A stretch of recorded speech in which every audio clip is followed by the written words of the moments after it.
Video کو like اور share اور چینل کو سبسکرائب کرنا ہرگز نہ بھولیے۔ السلام علیکم ورحمۃ اللہ وبرکاتہ۔ ریزالونگ کانفلکٹس امنگ چلڈرن آج کا ہمارا موضوع ہے۔ آج میں اس سے متعلق کچھ بیسک سی بات کروں گا۔ 3 حصوں میں اپنی گفتگو کو رکھوں گا۔ پہلے میں یہ بات کروں گا کہ بچوں کے جو کانفلکٹس ہوتے ہیں ان کی نیچر کیا ہوتی ہے یا وہ کس طرح کے ہوتے ہیں، مطلب اس میں اور اس کے اندر کیا چیزیں غور کرنے کی ہیں۔ پھر ہم یہ دیکھیں گے کہ یہ جو بچوں کے درمیان کانفلکٹس ہو رہے ہیں اس کی کیا وجوہات ہو سکتی ہیں۔ پھر اب ہمیں ایک پیرنٹ یا ایک ٹیچر کی حیثیت سے اس معاملے میں ہمارا رول کیا ہونا چاہیے۔ تو یہ 3 اسٹیجز میں آج کی گفتگو ہوگی۔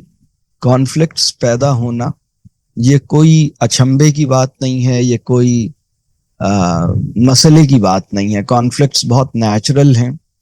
انسان جہاں بھی ہوتے ہیں ان کے درمیان کسی بات پر کوئی اختلاف ہو جاتا ہے، کسی بات پہ کوئی تنازع ہو جاتا ہے اور ان کا آپس میں الجھ جانا یہ کوئی نئی بات نہیں ہے۔ یہ انسان ایسا ہی ہے اور وہ اس کا امکان موجود ہوتا ہے۔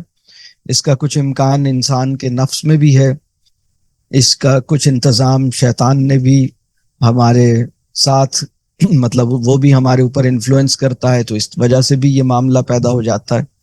بہرحال انسان سے مطلب الجھ جاتا ہے اور یہ مطلب ہوتا رہا ہے، اور ہر کانٹیکسٹ میں یا ہر سوسائٹی میں ایسا ہوتا ہے۔ بچوں کے درمیان بھی ہوتا ہے اور بڑوں کے درمیان بھی ہوتا ہے۔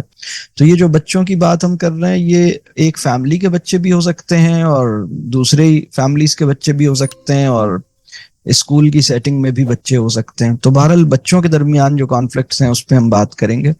تو ایشو یہ نہیں ہے کہ کانفلکٹ پیدا ہوتا ہے، ایشو یہ ہے کہ کانفلکٹس کو ریزالو کرنے کی جو حکمتیں ہیں یا کانفلکٹس کو ریزالو کرنے کی جو ضرورت ہے اس کا ادراک کم ہو جائے۔ اور ایک اور مسئلہ یہ ہے کہ کانفلکٹس ضرورت سے زیادہ بڑھنے لگ جائیں، یعنی ایک کبھی کبھار کانفلکٹ ہو جائے تو ٹھیک ہے، لیکن اگر کانفلکٹس بہت زیادہ ہونے لگیں، ان کی فریکوینسی بڑھ جائے، ان کی انٹینسٹی بڑھ جائے اور ان کو ریزالو نہ کیا جائے اور ریزالو کرنے کی ضرورت بھی نہ سمجھی جائے، یہ ہوتا ہے بہت زیادہ خرابی کا معاملہ۔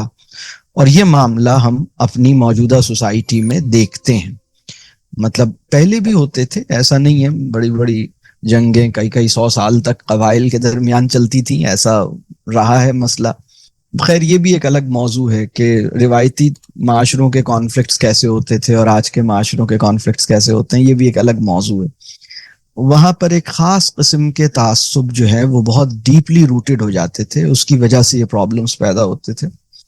آج جو کانفلکٹس ہیں نا اس کی وجہ تعصب بھی ہے لیکن مروبیت بھی ہے، اور بہت سی غیر فطری زندگی کا اور غیر فطری طرز زندگی کے جو اثرات ہیں یہ سب بھی اس کے ساتھ جڑ گئے ہیں۔ تو اب ان سب کے ساتھ مل کے وہ ایک فرکشن سی پیدا ہوئی ہے۔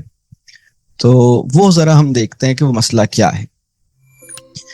تو میں نے جیسے کہا کہ کسی کے درمیان تنازع پیدا ہو جائے، چاہے وہ میاں بیوی ہوں، دوست ہوں، خاندان ہو، بچے ہوں، یہ کوئی مطلب اتنی پریشانی کی بات نہیں ہے۔ پریشانی کی بات یہ ہے کہ یہ بار بار تنازع ہو رہا ہے، بہت زیادہ ہو رہا ہے، اس میں شدت ہے اور اس کو ریزالو نہیں کیا جا رہا، اور ریزالو کرنے کی ضرورت کو بھی نہیں سمجھا جا رہا، اور ریزالو کرنے کے طریقے سے بھی واقفیت نہیں ہے، اور اس کو پھر سینوں میں عداوت کو، بغض کو، کینے کو لے کے زندگی گزاری جا رہی ہے۔ یہ ہے بہت ہی خطرناک اور خراب بات۔